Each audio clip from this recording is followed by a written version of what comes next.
ఇంత పెద్ద రాడ్లు దూదులు తీసుకెళ్ళండి, ఎందుకంటే మీ పక్కన ఉన్న గురకలు పెడితే మళ్ళీ సౌండ్స్ రాకుండా.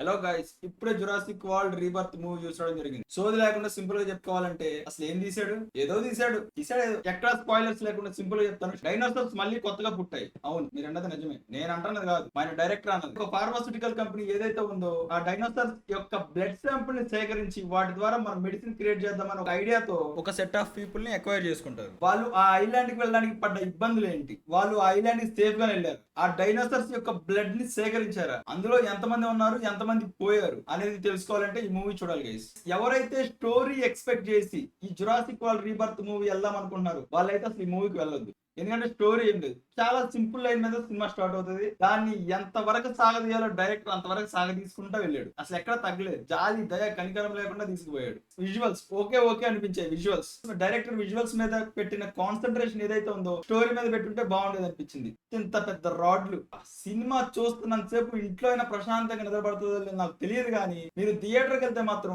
దూదులు తీసుకెళ్ళండి, ఎందుకంటే మీ పక్కన ఉన్న గురకలు పెడితే మళ్ళీ సౌండ్స్ రాకుండా. అసలు వీళ్ళు ఏ పని మీద ఐలాండ్ కి స్టార్ట్ అవుతారు, సినిమా ఎండింగ్ సంబంధం ఉండదు. ప్రతి సీన్ ఎక్స్పెక్ట్ చేసే విధంగానే ఉంటుంది. ఇంతకుముందు డైనోసార్స్ వచ్చి మీద పడిపోయి ఏదేదో చేసేసి కాస్త ఎమోషనల్ గా కానీ కొత్త భయాందోళన కలిగించేలా ఉండేది. అసలు ఈసారి ఈ భయం కాదు కదా, ఏం చెప్దామని ట్రై చేస్తాడు డైరెక్టర్ నాకైతే అర్థం కాలేదు. ప్రతి సీన్ కూడా మనం ముందలే ఊహించేస్తాం.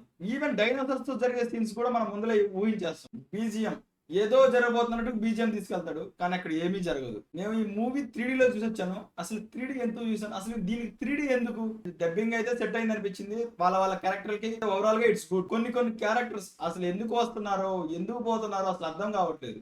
డైనోసార్ ఎవరో ఒకరు చంపాలి కాబట్టి ఏదో ఒక క్యారెక్టర్ ఇన్వెంట్ చేసి ఆ డైనోసార్ చేత ఆ క్యారెక్టర్ చంపించేస్తారు, అయిపోతుంది అక్కడితో క్యారెక్టర్. మీకు ఎవరైనా పిల్లలు ఉంటే ఆ పిల్లల్ని తీసుకెళ్లి సరదాగా విజువల్స్ ఆ డైనోసార్స్ చూపించి తీసుకొస్తానికి అయితే మూవీకి వెళ్ళండి. డైరెక్టర్ ఎవరిని ఇబ్బంది పెట్టకూడదు, ఎవరిని హాని కలిగించకూడదు అన్న కాన్సెప్ట్ తో ముందుకు తీసుకెళ్ళినట్టున్నాడు. ఫైనల్ గా నేను చెప్పేది ఒకటే గైస్, విజువల్స్ పరంగా ఓకే బట్ స్టోరీని ఎక్స్పెక్ట్ అయితే అసలు చేయొద్దు. ఫైనల్ గా నేను దీని గురించి చెప్పాలనుకుంటే జురాసిక్ వరల్డ్ పెట్టావుగా పెద్ద.